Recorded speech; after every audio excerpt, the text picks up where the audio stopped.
오늘 설교 본문 말씀은 사사기 11장 29절에서 36절입니다. 이에 여호와의 영이 입다에게 임하시니 입다가 길르앗과 므낫세를 지나서 길르앗의 미스베에 이르고 길르앗의 미스베에서부터 암몬 자손에게로 나아갈 때에 그가 여호와께 서원하여 이르되 주께서 과연 암몬 자손을 내게 넘겨주시면 내가 암몬 자손에게서 평안히 돌아올 때에 누구든지 내 집 문에서 나와서 나를 영접하는 그는 여호와께 돌릴 것이니 내가 그를 번제물로 드리겠나이다 하니라. 이에 입다가 암몬 자손에게 이르러 그들과 싸우더니 여호와께서 그들을 그의 손에 넘겨주시매 아로엘에서부터 믹닛에 이르기까지 20성읍을 치고 또 아벨 그라민까지 매우 크게 무찌르니 이에 암몬 자손이 이스라엘 자손 앞에 항복하였더라.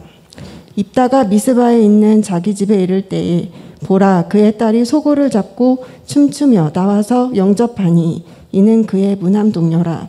입다가 이를 보고 자기 옷을 찢으며 이르되 어찌하였고 내 딸이여 너는 나를 참담하게 하는 자요 너는 나를 괴롭게 하는 자 중에 하나로다.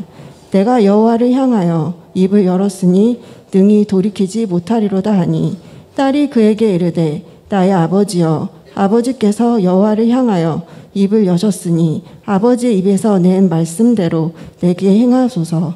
이는 여호와께서 아버지를 위하여 아버지의 대적 암몬 자손에게 원수를 갚으셨음이니이다 하니라. 많은 신자들이 주로 체험 중심의 신앙을 가지고 있습니다. 물론 신앙 체험 중에는 믿음을 갖게 하는데 도움이 되는 것도 있지만 체험 그 자체가 믿음의 대상도 아니며 신앙생활의 핵심도 아닙니다. 이 신앙의 핵심은 십자가의 도를 믿는 믿음이며 주 예수 그리스도를 인격적으로 의식하며 하나님 앞에서 순종하며 사는 것이 신앙생활입니다. 따라서 만일 어떤 사람이 계속 신앙 체험을 믿음의 대상으로 둔다면 그의 신앙은 마침내 곁길로 빠지게 되어 사단에게 속게 될 것입니다. 성경은 이 지식을, 믿음의 지식을 대단히 소중하게 여깁니다. 로마서 11장을 보면 바울은 유대인들의 실패는 지식의 부족 때문이라고 분명하게 지적하고 있습니다. 유대인들은 하나님을 향한 열심과 기적 체험을 갖고 있었습니다. 하지만 바른 지식을 소유하지 못함으로 인하여 예수 그리스도를 알아보지 못하고 결국 주 예수님을 십자가에 못 박음으로써 영생을 얻지 못하는 저주받은 민족이 되어버렸습니다. 이에 바울은 로마서 10장 2절 3절에서 이렇게 선포합니다. 내가 증언하노니 그들이 하나님께 열심이 있으나 올바른 지식을 따른 것이 아니니라. 하나님의 의를 모르고 자기 의를 세우려고 힘써 하나님의 의에 복종하지 아니하였느니라. 이 로마서 9장 끝부분과 10장 앞부분을 함께 보면 유대인들은 자기 의를 세우느라 복음의 의를 대적하는데 이는 그들이 하나님에 대한 바른 지식을 소유하지 못하였기 때문이라고 말합니다. 이러보건대 구원은 바른 지식이 있어야 가능합니다. 아무 것이나 믿는다고 구원받는 것이 아닙니다. 어떤 신비 체험을 한다고 해서 구원받는 것이 아닙니다. 올바른 지식을 알고 그 지식을 믿을 때 구원을 얻으며 또한 그 구원이 온전해질 수 있는 것이 사실 참된 기독교는 성경을 떠나서는 존재할 수 없습니다. 오직 성경을 읽고 듣고 배우고 바르게 해석하고 깨닫는 자들만이 참된 기독교의 믿음을 소유할 수 있습니다. 이에 로마서 10장 17절은 그러므로 믿음은 들음에서 나며 들음은 그리스도의 말씀으로 말미암았느니라고 증거합니다.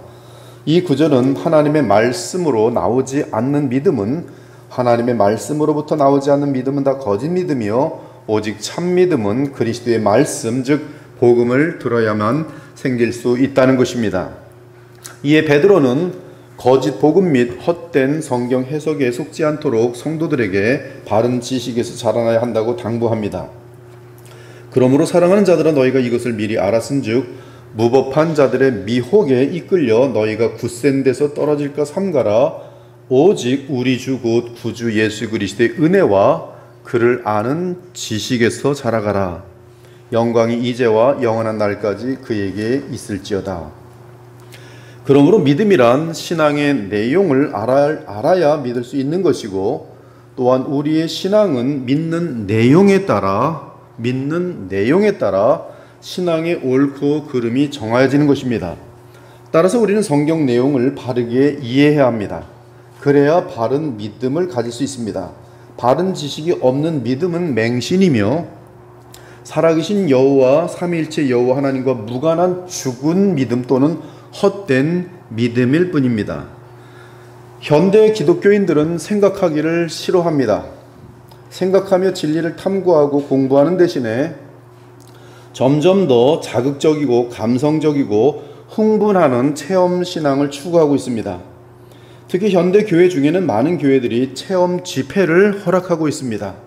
즉, 한 교회 로컬 철치에서의 모임이 아니라 함께 어떠한 그 큰 제목을 가지고 어떠한 신앙의 어떤 패턴을 가지고서 흐름을 갖고 집회를 갖는 것이, 그러면서 신비 체험 등을 성령의 역사라고 주장합니다. 흥미와 체험 위주의 가르침과 운동이 여러 대형 교회에서도 행하여지고 있고, 그들이 쓴 책들이 베스트셀러가 되고 있습니다. 찬양과 율동은 점점 더 길어지고, 찬양과 율동이 1시간 반 이 정도씩 진행되는 집회들이 많아지고 있어요. 심지어 성령 춤이라는 것이 예배에 들어오고 있는데, 기독교 역사 및 교리 공부는 계속 밀려나고 있습니다. 종교개혁의 전통을 잇는 개혁주의 신앙 고백인 웨스트민 신앙 고백과 하이델베르크 요리 문답 등의 바른 교리를 가르치는 교회는 거의 극소수에 이르게 되었습니다. 바른 교리를 가르치는 것은 이제 과거 교회의 유산처럼 되어버렸어요. 게다가 많은 목사들이 성도들의 반지성주의에 동조하여 복음을 값싸고 단순한 보험처럼 만들어버렸습니다. 마치 예수님을 어떤 순간에 영접하기만 하면 모든 신앙생활이 저절로 된 줄 착각하게 만들었어요. 이런 착각은 20세기의 빌리 그레함 같은 전도 집회의 영접 기도에 따른 현상이었습니다. 물론 전도 집회로서 귀한 모임이었지만 예수님을 공개 영접한 후에 무엇을 해야 하는지 교리가 없었기 때문에 복음에 대한 깊은 지식을 취할 수 없었습니다. 따라서 이 시대의 그리스도인들 중에는 복음의 풍성함과 깊이와 넓이를 아는 자가 드물며, 대부분의 성도들은 반지성주의로 획일화되어 예수님을 믿되 갓난아이 수준에 머물러 있는 상태입니다. 지금 이 시대의 한국교회의 특징은 다양한 종교 행사로 바쁜 교회 생활을 하는 것과, 또한 군중심리 및 허영심을 동원한 쉴 새 없는 헛된 열심입니다. 목회자들은 여인이나 연예인이나 정치자가 되어버렸고, 성도들은 텔레비전을 즐기듯이 목회자들의 쇼와 정치 이슈, 그리고 흥미로운 예배 쇼를 즐기고 있습니다. 실로 가장 무서운 현실은 많은 거짓 선지자들이 등장하여 마술과 도닦기를 가르치면서 청중들로 하여금 악령들을 접신하게 하는 사실입니다. 그럼에도 이러한 악한 접신 현상에 대해 분노하는 자들이 많지 않습니다. 아무튼 분명한 사실은 현대교회는 말씀과 복음에서 떠나 감정과 흥미, 그리고 정치 이슈와 교회 팽창과 군중 심리를 노리고 있다는 사실입니다. 사랑하는 여러분, 평생 배워도 신기하고 놀랍고 신비하고 대단한 것이 기독교의 진리입니다. 그 진리의 깊이가 너무 어마어마해서 하나님 앞에 무릎을 꿇을 수밖에 없는 것이 성경과 복음을 깨닫는 기쁨입니다. 사실 이 기쁨은 성도들만이 누릴 수 있는 최고의 기쁨이며 아무도 앗아갈 수 없는 하늘의 기쁨입니다. 나아가 복음은 하늘의 기쁨만 주는 것이 아니라 그리스도의 사랑 안에서 거룩한 삶을 살 수 있도록 하는 신비하고 거룩한 능력을 담고 있습니다. 그러므로 복음 안에서 사람들은 주의 말씀을 철저하게 순종하며 그리스도의 형상을 빚게 되는 것입니다. 그리고 이것이 바로 하나님의 나라의 완성과 함께 하나님이 사람을 창조하신 목적이 이루어지는 것이, 그러므로 그리스도인의 최고의 기쁨은 하나님의 말씀과 기도를 통하여 우리 주님과 깊은 영적 교제에 들어가는 것이며, 그로 인해 그리스도를 닮아가는 것입니다. 만일 이러한 기쁨을 누리지 못하고 주와의 연합 가운데 거룩한 열매를 맺지 못하는 그리스도인이 있다면 그는 진정한 그리스도인이 아니며 가장 좋은 것을 잃고 단지 껍질만 맛보는 가련하고 비참한 거짓 그리스도인인 것이, 오늘 본문은 하나님께 충성이 대단하지만 진리에 대한 온전한 지식이 없는 사사 한 사람을 소개하고 있습니다. 그는 입다라는 사사입니다. 먼저 입다가 등장하는 배경을 봅시다. 사사기 10장 6절을 보면 이스라엘 백성이 또다시 여호와의 목전에서 악을 행합니다. 여호와 하나님 앞에서 범하는 악이란 다름 아닌 바알들과 아스타롯, 아람의 신들, 시돈의 신들, 모압의 신들, 암몬 자손의 신들, 블레셋 사람의 신들을 섬기는 것을 말합니다. 지금 이 입다의 배경 속에서 등장하는 우상 숭배는 굉장히 다양해졌어요. 사방으로 모든 이 잡신들을 다 끌어다가 섬기고 있는 이스라엘 사람들을 볼 수 있습니다. 그들은 진심으로 하나님을 섬기지 않고 그 대신 온갖 종류의 세상 일들과 쾌락에 관심을 갖고 정신없이 바쁘게 살고 있습니다. 그들은 하나님을 아는 일과 섬기는 일에 관심을 잃었습니다. 그리고 그들은 마침내 하나님을 향하여 무지한 민족, 더 세게 말하면 무식한 민족이 되어버렸어요. 하나님을 향하여 지식이 사라질 때 나타나는 현상은 사사기의 주제처럼 자기 소견에 옳은 대로 하나님을 믿고 섬기는 것이, 자기 멋대로 하나님을 믿고 섬기는 것입니다. 본인들은 하나님을 섬긴다고 말합니다. 그러나 자기 소견에 따라 섬기고 믿을 뿐이에요. 자기 생각에 따라 행할 뿐입니다. 그들은 자기 멋대로 하나님께 충성하며 주께서 그 충성을 받든 말든 관심이 없습니다. 이처럼 자기 멋대로 하나님을 섬기며 하나님에 대해 무식한 이스라엘 족속의 모습이 오늘 입다 사건의 배경입니다. 7절을 보면 하나님이 이러한 이스라엘 향해 진노하시사 이스라엘 족속으로 하여금 18년 동안 암몬과 블레셋의 학대를 받게 하십니다.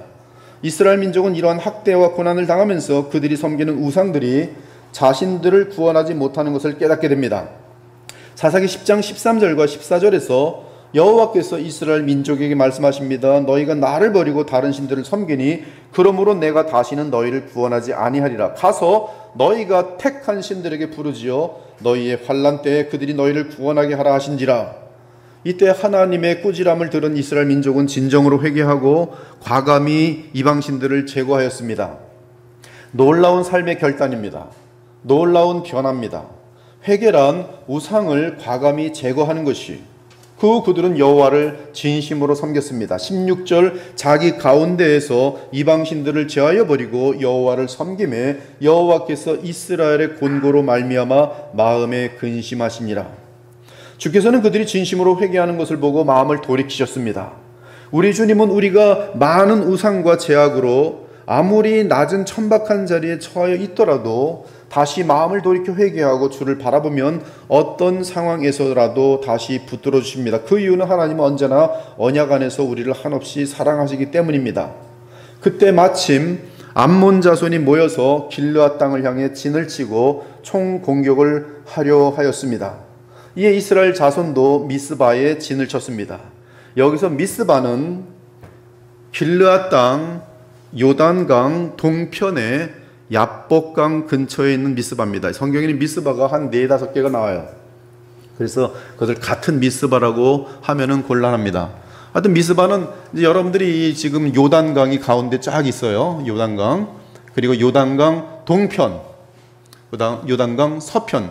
요단강 서편이 바로 약속하신 가나안 땅입니다.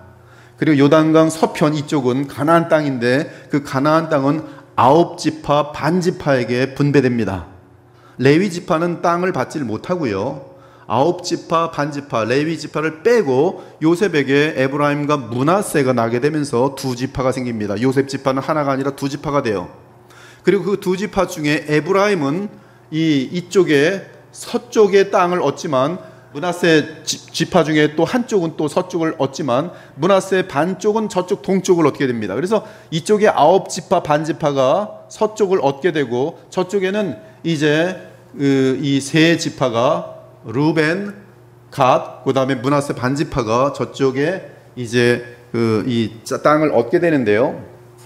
아무튼 이쪽이 그 요단강 동쪽 편으로의 그 미스바라는 곳에 거기서 이제 전쟁이 지금 치러지려고 하는 그러한 순간인 것이, 이에 이스라엘은 암몬 자손과 전쟁을 치러야 하는데 이스라엘을 이끌 장군이 없었습니다. 고민하던 이스라엘 자손은 누구든지 암몬 자손과 싸워 이기는 자는 이스라엘의 머리가 될 것이라고 선언합니다.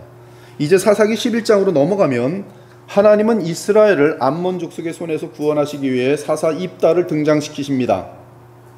입다는 길르앗이란 동네에서 길르앗이란 사람이 창녀에게서 낳은 아들이에요. 다른 말로 하면 입다는 사생아였습니다. 여기서 우리는 길르앗이라는 사람과 길르앗이라는 지역에 대해 약간 알 필요가 있어요. 왜냐하면 성경에 계속 길르앗이라는 땅은 계속 등장하기 때문인 것이죠. 길르앗은 요단강 동편의 땅으로서, 저쪽 동편이죠. 동편의 땅으로서 원래는 바산왕 옥, 저기 위에 있죠. 바산왕 옥, 밑에는 이제 헤스본왕 시혼, 그래서 헤스본왕 시혼과 바산왕 옥을 모세 때에 무찌르게 되면서 이 요단강의 이 동편 땅을 차지하게 됩니다. 그리고 나서는 이제 모세가 두 지파 플러스 반지파, 두 지파 반지파에게 나눠주게 되는데요. 그 길르앗이 어디냐면 바로 저쪽 지금 바산왕 옥이 다스리던 그 지역입니다. 이 모세 때 요단강을 건너 요단강 서쪽의 약속의 땅으로 가나안 땅으로 들어가기 전에 모세는 요단강 동편의 땅을 전쟁을 통하여 얻게 됩니다. 그때 요단강 동편에서 이스라엘과 전쟁을 치른 왕들은 아모리 왕들로서 다 이제 가나안에 있는 아모리 왕들처럼 이쪽도 두 아모리 왕들입니다. 아모리 족속의 왕들인데 헤스본의 시온 왕과 바산의 바산의 옥, 헤스본의 시온. 그리스도의 보혈교회에 계신 분들은 이 정도의 지식은 지금 충분히 다 알고 있다고 저는 믿고 있습니다. 이러한 내용들을 모르면 성경을 읽으면서 전혀 아무런 그림이 그려지지 않는 것이죠.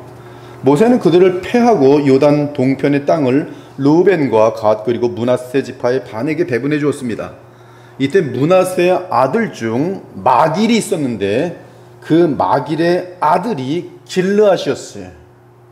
그래서 마길은 되게 중요합니다. 마길은 굉장히 많이 나와요.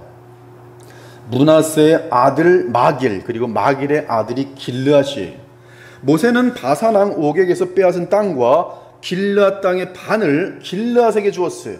이제 므낫세의 아들 마길의 아들 길르앗에게 길르앗 땅이라고 있었는데 그 길르앗 땅을 주었어요. 아마 이 이름을 지을 때 길르앗 땅을 차지하면서 그 마길의 아들 이름을 길르앗이라고 지은 것 같아요. 그러니까 이름과 지역이 겹쳐버립니다. 그 이름은 원래 있던 길르앗 땅의 이름을 본받아서 이름을 지어버린 것이죠.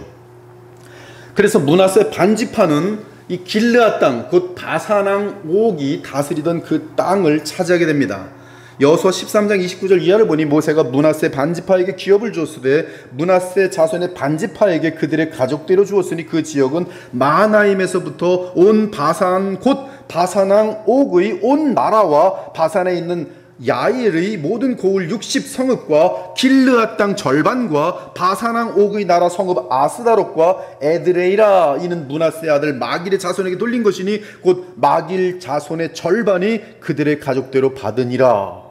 민수기 32장에 보면 여기에 대한 동일한 묘사를 하는데 모세가 갓 자손과 루벤 자손과 요셉의 아들 므낫세 반지파에게 아모리인의 왕 시온의 나라와 바산왕 옥의 나라를 주되, 시온과 바산왕에게 뺏은 왕을 갓 자손 루벤 요셉의 아들 므낫세 반지파에게 주되, 곧 그 땅과 그 경내 성읍들과 그 성읍들이 사방 땅을 그들에게 주매 갓 자손은 견고한 성읍을 건축하였고 또 양을 위하여 우리를 지었으며 루벤 자손은 건축하고 건축한 성읍들의 새 이름을 주었고 므낫세 아들 마길의 자손은 가서 길르앗 땅을 쳐서 빼앗고 거기 있는 아모리인을 쫓아내매 모세가 길르앗 땅을 모세 아들 마길에게 주매 그가 거기 거주하였더라. 그리고 마길의 아들은 길르앗이.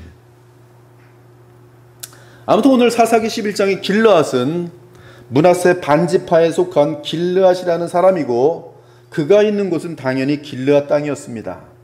여기 길르앗은 지금 이 길르앗은 이 마길의 아들 그 길르앗이 아니 길르앗에 속한 길르앗의 그 가문에 속한 먼 훗날의 이 길르앗이 이름이 동명인입니다. 즉 요단강 동편의 므낫세 지파에 속한 땅이에요. 그런데 그 길르앗은 창녀와 잠자리를 했는데 그 창녀가 아이를 낳은 것이 그 아이가 입다입니다. 입다. 아무튼 입다는 자기 아빠가 누군지도 모르고 자란 아이였어요. 단지 아는 것은 그의 아빠는 므낫세 지파에 속한 길르앗 가문의 사람이란 사실입니다. 입다는 창녀의 자녀란 이유 때문에 외롭고 비참한 어린 시절을 보냈어요. 이는 길르앗의 본처에게서 난 아들들이 입다를 심하게 멸시하였기 때문입니다. 그리고 나이가 어느 정도 들자 입다는 그 가문, 길르앗 가문에서 쫓겨나게 됩니다. 그 이유는 길르앗 가문의 자녀들에게는 땅과 재산을 분배받을 수 있는데 길르앗의 본처에서 난 자녀들이 입다가 그러한 권리를 가질 수 없다고 주장하면서 그의 자녀된 권리를 박탈하고 심지어 그 가문에서 쫓아냈기 때문에, 그러므로 입다는 결국 집에서 쫓겨났습니다. 가정에서 버림을 받고 갈 곳 없는 입다, 세상에서 제일 멸시받고 보잘것없는 사람이 있다면 그는 바로 입다였을 것이.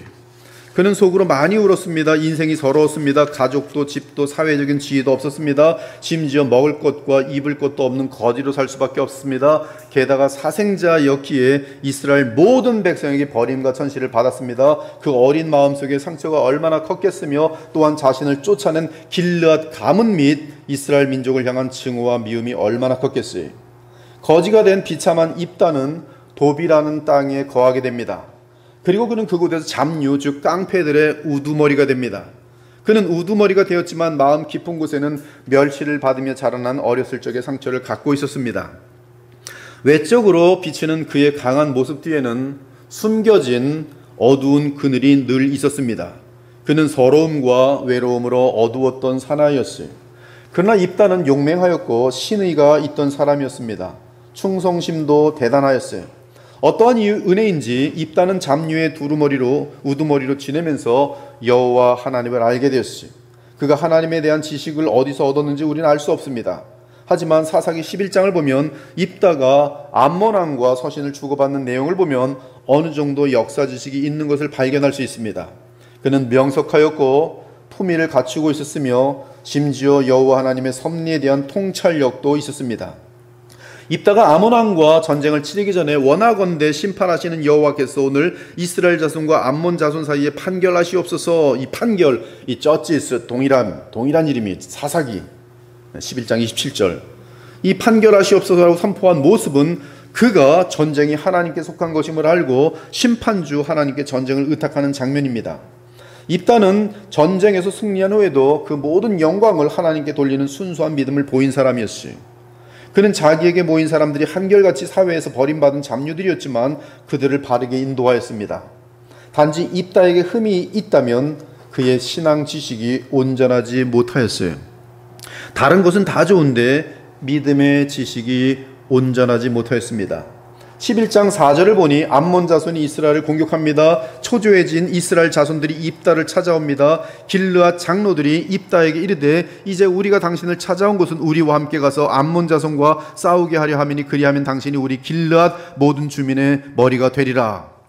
이쪽 요단강 동편에서 암몬 자손은 지금 전쟁을 치르고자 하는 것이죠. 암몬은 뭐 요 아래 밑에 있으니까 여기 암몬 땅이 있죠. 여기서 이제 이 북쪽으로 지금 올라오면서 공격을 시작하고 있는 것입니다. 이는 요단강 동편의 세 지파, 즉 루벤, 갓, 므낫세 반지파의 우두머리를 모시겠다는 것이. 이에 입다가 길르앗 장로들과 함께 가고 길르앗 장로들은 입다를 자기들의 지도자와 군대 장관으로 삼습니다. 이때 입다는 과거의 모든 모독과 악감을 버리고 용서와 화해의 마음으로 그들과 함께 하였어요. 길르앗 사람들은 입다를 쓰레기처럼 멸시하여 왔던 고향 사람들이지만 그럼에도 입다는 믿음으로 악감을 이기고 하나님의 백성을 위해 싸우기로 결심했습니다. 이는 믿음에서 나오는 위대한 결단입니다. 개인의 감정을 십자가에 못 박고 하나님의 영광을 구하는 믿음의 행위입니다. 하나님께서는 입다의 믿음의 행위를 보셨어요. 길르앗 장로들의 요청에 따라 이스라엘의 지도자가 된 입다는 먼저 암몬 왕에게 전쟁을 피하자고 제시합니다. 그러면서 이스라엘이 거하는 그 땅은 하나님께서 이스라엘에게 주신 땅이라고 설명합니다. 그러므로 암몬이 이스라엘 공격하면 하나님께서 친히 그 땅을 지켜주실 것이니 암몬이 패배할 것이라고 말합니다. 이때 입다가 암몬 왕에게 편지를 보내어 이스라엘의 하나님이 길르앗 땅을 이스라엘 백성에 준 사건을 상세하게 묘사한 내용이 사사기 11장 16절부터 27절까지 아주 방대한 양이에요. 입다가 이 땅에 대한 히스토리를 쭉 얘기하는 내용이. 쉬운 성경으로 제가 읽어보겠습니다. 11장 16절부터 27절까지 빨리 읽어볼게요. 이 입다가 암몬 왕이 쓴 서신입니다. 이스라엘은 모압이나 암몬 백성의 땅을 빼앗지 않았소. 이스라엘 백성은 애굽에서 나올 때 광야로 들어가서 홍해를 지나 가데스에 도착했소. 거기서 이스라엘은 에돔 왕에게 사자들을 보내어 이스라엘 백성이 당신의 땅을 지나가게 해 주시오라고 요청했어. 그러나 에돔 왕은 허락하지 않았어. 우리는 모압 왕에게도 사자들을 보냈어. 그러나 모압 왕 역시 우리가 자기 땅을 지나가는 것을 허락하지 않았어. 그래서 이스라엘 사람들은 가데스에 더 머물렀어. 그 후에 이스라엘 사람들은 광야로 들어가 에돔과 모압 땅의 경계를 돌아서 갔소. 이스라엘은 모압 땅 동쪽으로 걸어가 아르논 강 건너편에 진을 쳤어. 아르논 강 이런 것들은 여러분이 좀 아셔야 돼요. 아르논 강, 또 야복강, 이런 것들은 다 잘 아셔야 돼요. 또 아르묵강, 아르논 강, 중간에 야복강, 저 위에는 아르묵강, 강도 좀 아셔야 돼요. 아르논강 건너편에 진을 쳤어. 모압 땅 동쪽으로 걸어가 아르논강 건너편에 진을 쳤어. 그곳이 모압 땅의 경계였지만 이스라엘 사람들은 아르논강을 건너 모압 땅으로 들어가지 않았어. 그때 이스라엘은 아모리 사람들의 왕 시온에게 사자를 보냈어. 시온은 헤스본 성의 왕이었는데 사자들은 시온에게 이스라엘 백성이 당신의 땅을 지나가게 해 주십시오. 우리는 우리 땅으로 가고 싶습니다 하고 말했어. 시온은 이스라엘 사람들이 자기 땅으로 지나간 것을 허락하지 않아서 도리어 자기 백성들을 모두 모아 야하스에 진을 쳤고 아모리 사람들은 이스라엘과 전쟁을 치렀어. 이스라엘 하나님 여호와께서는 이스라엘 도우셔서 시온과 그의 군대를 물리치도록 해주셨어. 아모리 사람들의 모든 땅이 이스라엘의 것이 되었어. 이스라엘은 아르논강에서 야복강까지 이르고 광야 쪽으로는 요단강이 이르는 아모리 사람들의 모든 땅을 차지하였어. 이스라엘 백성 앞에서 아모리 사람들을 쫓아내신 분은 이스라엘 하나님이신 여호와셨어. 그런데도 당신은 이스라엘 백성을 이 땅에서 쫓아낼 수 있다고 생각하시오? 물론 당신은 당신의 신인 그모스가 준 땅에서 살 수 있을 것이오. 마찬가지로 우리도 우리 하나님이신 여호와께서 우리에게 준 땅에서 살 것이오. 당신이 십볼의 아들 발락보다 나은 것이 무엇이오? 발락은 모압의 왕이었어. 발락이 이스라엘 백성과 다투거나 싸운 적이 있어? 이스라엘 사람들은 헤스본과 아로엘과 그 주변 마을들과 아르논강 주변의 모든 성에서 300년 동안 살아왔어. 그동안 당신은 왜 그 땅을 도로 찾아가지 못했어? 나는 당신에게 죄를 지은 것이 없어. 그러나 당신은 전쟁을 일으켜서 나에게 죄를 짓고 있어. 심판자이신 여호와께서 이스라엘과 암몬 사람들 중 어느 쪽이 옳은지를 가려주실 것이요. 한편 입다의 서신에서 우린 지금 입다가 등장하는 이때가 역사적으로 언제 정도인지 알 수 있는 근거를 보게 돼요. 그것은 11장 26절입니다. 이스라엘의 헤스본과 그 마을들과 아로엘과 그 마을들과 아르논 강가에 있는 모든 성읍에 거주한 지 얼마? 300년이거늘. 그동안에 너희가 어찌하여 도로 찾지 아니하였느냐. 그러므로 여호수아를 통한 땅 분배가 주전 1400년 정도입니다. 거의 1400년일 거예요. 주전 1400년. 지금은 그러니까 300년이 지난 후기 때문에 그때부터 지금 언제요? 입다가 있을 때는 주전 1100년이 그렇죠? 300 빼면 되잖아요. 1400에서. 성경은 이 타임 테이블을 알 수 있도록 굉장히 많은 곳에 힌트를 집어넣어놨어요. 사울 왕이 주전 1050년에 즉위했으니 입다 사건 후에 삼손이 등장하고 그 급격하게 이스라엘은 영적으로 부패하게 되면서 사무엘이 마지막 사서로 등장하는 것으로 이어지고 그는 사울을 왕으로 세우게 될 것입니다. 아무튼 암몬 왕은 입다의 설명을 다 듣고도 아랑곳하지 않고 이스라엘과 전쟁을 하기 위해 공격태세를 갖추었습니다. 이에 29절을 보니 여호와의 영이 입다에게 임합니다.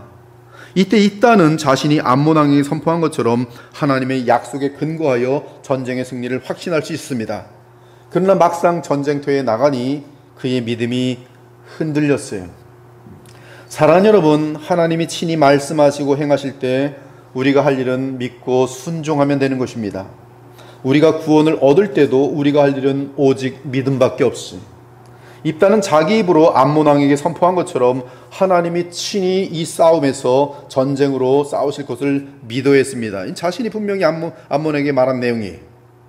그러나 그는 전쟁을 치기 직전에 흔들리는 믿음 가운데 조건을 붙입니다. 제가 암몬 사람들을 물리치도록 해주시면 여호와여, 저는 여호와께 태워드리는 제물인 번제물을 바치겠습니다. 제가 승리를 거두고 돌아올 때 제 집에서 저를 맞으러 나오는 첫 번째 사람을 여호와께 바치겠습니다. 번제로 그를 여호와께 드리겠습니다. 지금 이 순간이 바로 입다의 지식 없는 서원 장면입니다. 입다는 서원하고 있습니다. 그런데 그는 서원을 통해 하나님의 은혜를 거래하고 있습니다. 입다는 하나님의 승리의 약속을 은혜로 받지 않고 자신이 뭔가를 지불해서 얻어야 한다고 생각했습니다. 이것이 하나님에 대한 인간의 가장 큰 무지입니다. 입다는 책임감이 큰 사람이었습니다.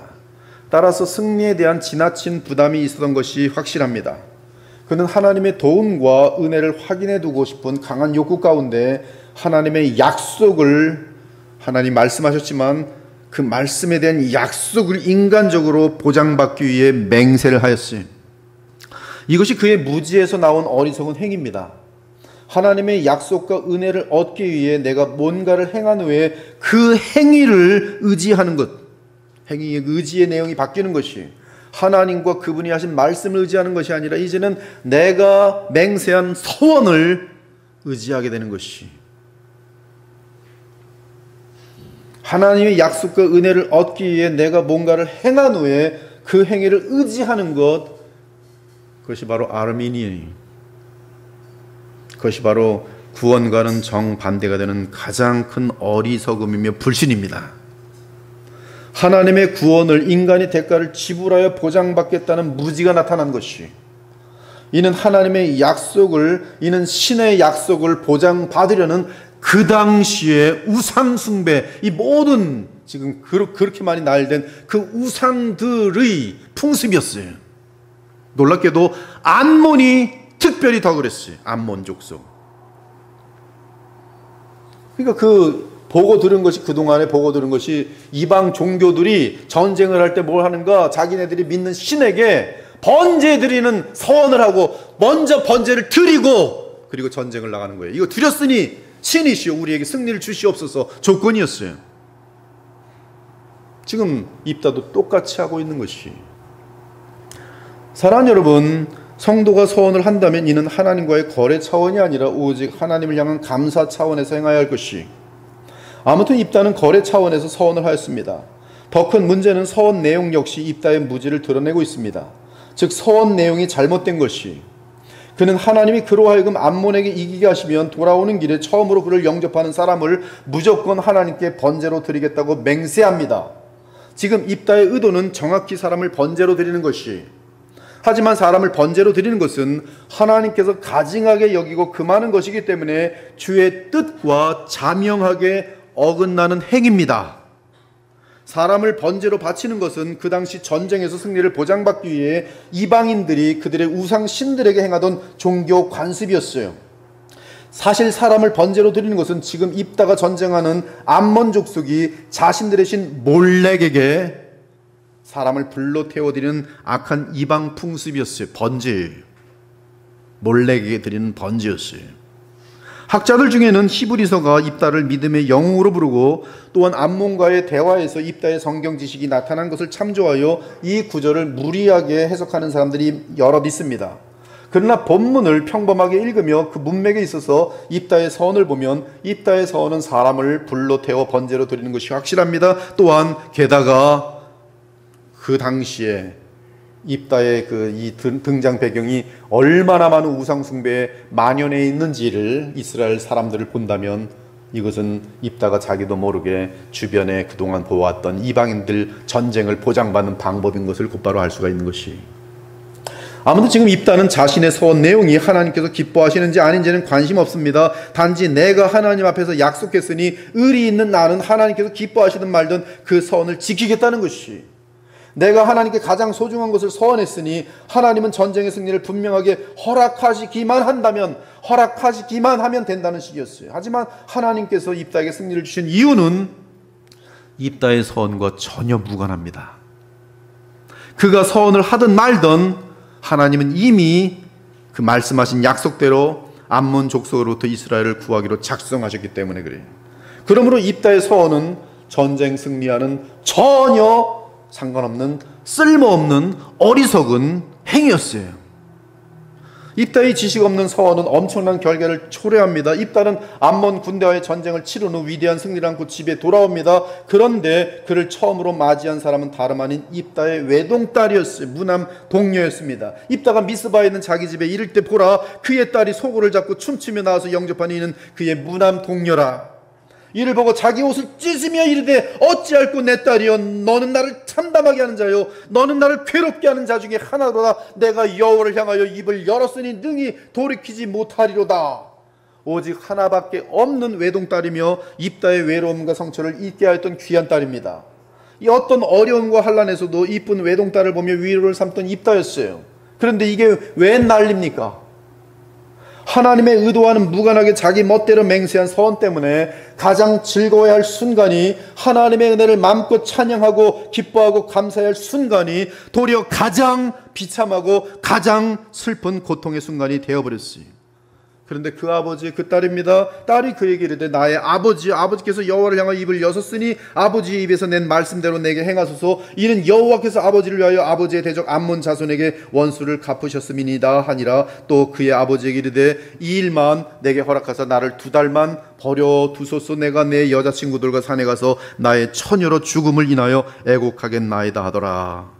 강직하고 의리 있고 의리 있게 내뱉은 말에 대하여 취소하지 않는 굳건한 아버지와 그러한 아버지의 선을 그대로 따르는 딸의 모습이 묘사되어 있으니, 입다가 이르되 가라 하고 2달을 기한하고 그를 보내니 그가 그 여자들과 가서 산 위에서 처녀로 죽음을 인하여 애곡하고 2달 만에 그의 아버지에게로 돌아온지라. 그는 자기가 서원한 대로 딸에게 행하니 딸이 남자를 알지 못하였더라. 이것이 이스라엘의 관습이 되어 이스라엘의 딸들이 해마다 가서 길르앗 사람 입다의 딸을 위하여 나흘씩 애곡하더라. 이제 사사기 12장으로 넘어오면 이 세상에 가장 귀한 외동딸을 잃고 슬픔과 외로움과 비참에 빠진 입다를 에브라임 족속이 찾아와서 항상 그랬던 것처럼 또 야유하고 도전하는 장면이 나타납니다. 에브라임 족속이 입다를 찾아서 따집니다. 사생아 주제에 어떻게 그런 엄청난 승리의 영광을 혼자 누릴 수 있느냐? 왜 전쟁 치를 때 우리를 부르지 않았느냐? 기드온 때도 승리했을 때 그때도 찾아와서 똑같이 따졌었지요. 에브라임 족속은 므낫세 족속과 형제 관계로서 요셉에게서 태어난 2 아들의 족속이었습니다. 그런데 에브라임 족속은 항상 이스라엘의 주도권을 차지하려고 혈안이 되어 있던 지파였어요. 과거에 므낫세 지파의 기드온에게도 동일한 짓을 했는데 그때는 기드온이 겸손하고 온유하게 대답함으로 에브라임 족속은 더 이상 할 말이 없었습니다. 그러나 지금의 경우 에브라임의 야유는 입다로서는 견딜 수 없는 혹독한 시련이었어요. 그렇지 않아도 딸을 잃고 서러운데 그동안 쌓였던 원한과 분노가, 서러움과 이 모든 것들이 지금 이제 폭발 순간에 있는데 그거의 도화선을 그냥 탁 불을 질러버린 거예요. 누가? 에브라임이. 이에 입다는 곧바로 에브라임과 전쟁을 틀입니다. 그래서 입다는 에브라임과의 전쟁에서 크게 승리를 하지만 그 분노가 꺼지지 않습니다. 그래서 그는 간신히 살아 도망치는 에브라임 사람들마저 다 쳐 죽이게 됩니다. 입다는 부하들을 시켜서 요단 나루턱을 지키게 하였어요. 건너가려면 이쪽이니까 에브라임 지파가 요단강을 건너왔을 거 아니겠어요. 전쟁 지금 따지느라고. 이제 이 요단강을 그쪽으로 건너가려면 나루턱이 있는데 나루턱을 지키겠어요. 에브라임 족속에는 오직 그 길 외에는 도망갈 길이 없었습니다. 그런데 그 나루턱을 지키는 입다의 용사들이 강을 건너는 사람들에게 십볼렛이라고 말하게 합니다. 그러면 에브라임 사람은 십볼렛을 발음하지 못하고 사투리 발음으로 시볼레라고 말하게 됩니다. 그러면 입다의 부하들은 그 자리에서 에브라임 사람을 죽여버렸어요. 이와 같은 방법으로 입다는 자신의 형제 에브라임 사람들을 악랄하게 죽였습니다. 이 전쟁은 형제 간의 전쟁이었어요. 그리고 이 전쟁으로 42,000명이 죽었어요. 42,000이라는 숫자는 엄청나게 큰 숫자로서 거의 한 지파의 멸절을 뜻합니다. 예를 들면 이스라엘 민족이 간음하였을 때 하나님의 심판을 받아 죽은 자가 23,000이었어요. 이스라엘 민족이 대대적으로 단체적으로 이 음행에 빠져서 범죄하였을 때 하나님이 내리신 형벌은 23,000이었어요. 고라 사건, 쿠데타지요. 고라 사건으로 하나님을 향한 반란 및 반역죄로 죽은 자가 14,700명이었어요. 그러나 지금 입다의 손에 죽은 수는 그보다 훨씬 많은 42,000명이. 이후 입다는 겨우 6년을 더 다스리고 죽음을 맞이하게 됩니다. 하나님께서 사사를 세우신 것은 주의 백성을 구원하기 위함입니다. 그런데 입다의 경우는 하나님을 의지하지 않고 하나님을 향해 무지한 주의 백성을 심판하시기 위해 입다를 세우셨어요. 하나님은 입다를 통해 이스라엘을 위협하고 조롱하는 암몬을 치셨지만 동시에 사람을 외모로 취하고 나아가 하나님에 대하여 무지하여 하나님의 은혜를 거래하려는 이스라엘의 불신앙을 치셨어요.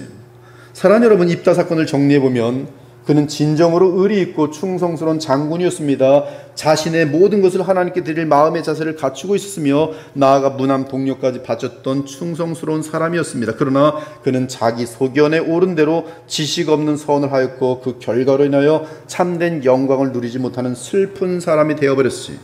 그의 충성은 확실했습니다. 그러나 그의 지식은 불확실하였어요.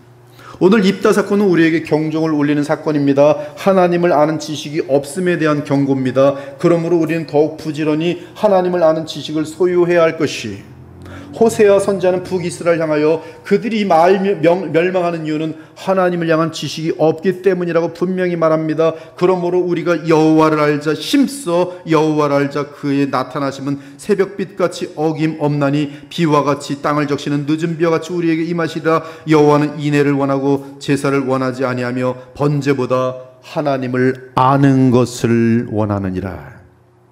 사랑하는 여러분, 우리는 주 여호와 하나님을 알 수 없습니다. 우리가 하나님을 알려면 중보자를 통해 알아야 합니다. 그 중보자는 우리의 죄값을 위해 십자가를 진 우리 주님이세요. 하나님은 주 예수님을 부활시키셔서 우리의 왕과 대제사장과 영원한 선자로 삼으셨습니다. 그러므로 우리는 오직 예수 그리스도를 통해서만 하나님을 알 수 있어요.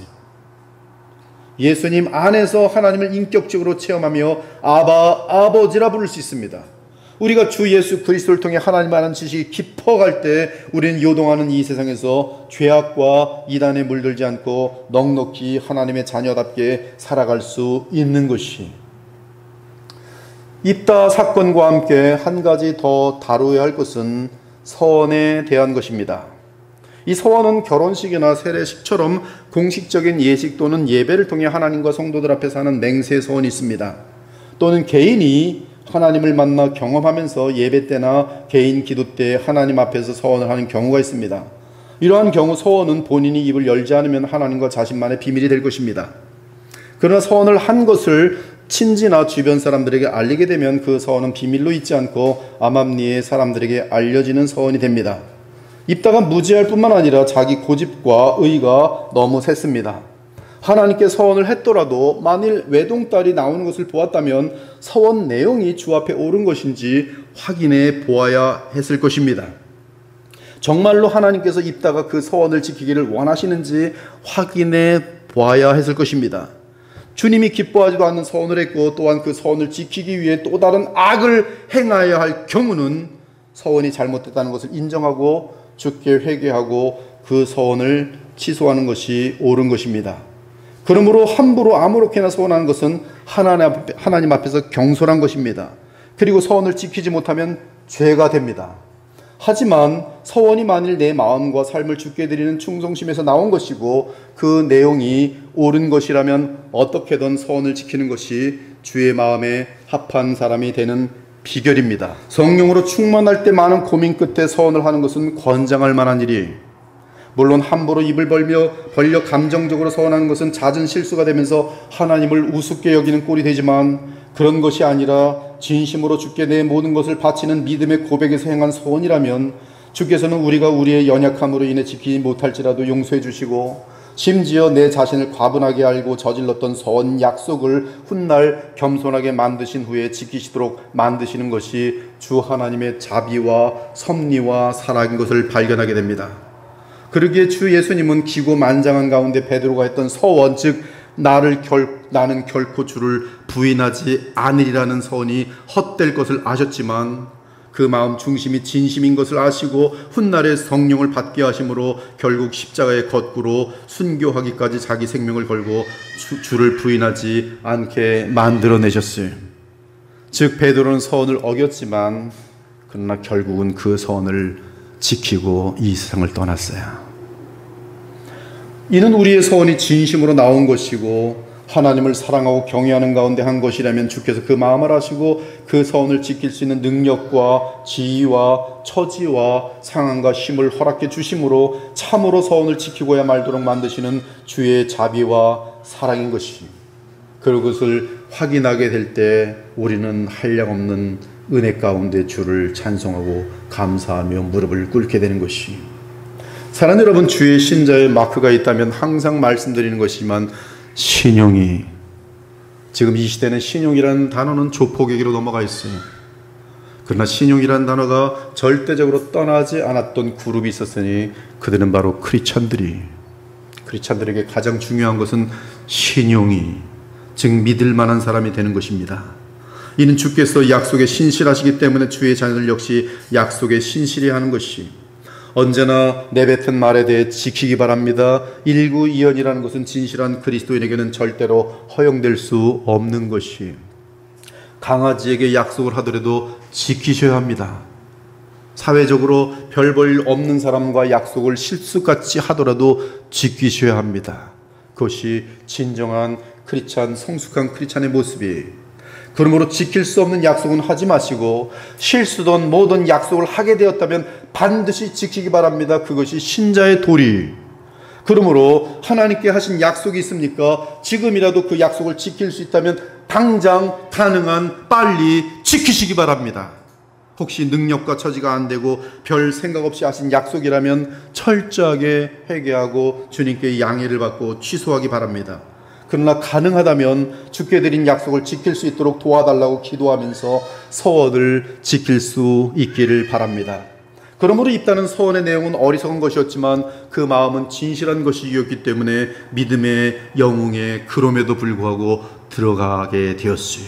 내가 무슨 말을 더하리요? 기드온, 바락, 삼손, 입다, 다윗, 사무엘 같은 그 어마어마한 이름 속에 입다도 들어있어요. 우리가 하나님을 알 때 하나님의 선하시고 온전하신 뜻을 분별할 수 있게 됩니다. 성경을 가까이 하며 하나님이 세우신 말씀의 종에게 배우기 바랍니다. 기독교 역사 가운데 복음을 위해 쓰임받은 주의 종들의 작품들을 읽기 바랍니다. 기도를 통해 성령이 충만한 가운데 성경을 읽고 순종하며 하나님을 알아가기 바랍니다. 여러분 모두가 주 예수 그리스도 안에서 하나님을 아는 지식과 함께 자라나 반드시 하나님의 기쁨 되시기를 우리 주 예수 그리스도 이름으로 축원합니다. 아멘. 주 하나님 감사합니다. 오늘 사사 입다를 통하여 우리 하나님의 마음과 입다가 지식 없음으로 말미암아 행한 어리석음들을 보았습니다. 주님, 이 시대는 주의 백성들이 지식을 잃어가는, 감정에 휩쓸리고 체험에 휩쓸리는 안타까운 시대가 되었습니다. 그러나 저희들에게는 지식을 사모하는 마음 주시고 성경을 더욱더 귀중하게 여기는 그러한 목표와 마음을 주신 것을 감사합니다. 주께서 이 시대에 그리스도의 보혈교회를 너무나 귀히 여기시고 사랑하신 줄 믿사오니 주님, 우리들만 이 특권을 누리지 말게 하옵시고 더 많은 사람들에게 함께 이 교회를 통하여, 말씀을 통하여 거룩한 자리까지 함께 나아가며 온전한 지식을 소유하는 일에 저희들 모두가 하나가 될 수 있도록 더 많이 전하고 더 많이 우리의 삶을 통하여 그리스도의 영광의 복음의 메시지가 되는 저희들 모두가 될 수 있도록 복을 내려 주시옵소서. 살아계신 주 예수 그리스도의 이름으로 기도 올리옵나이다. 아멘.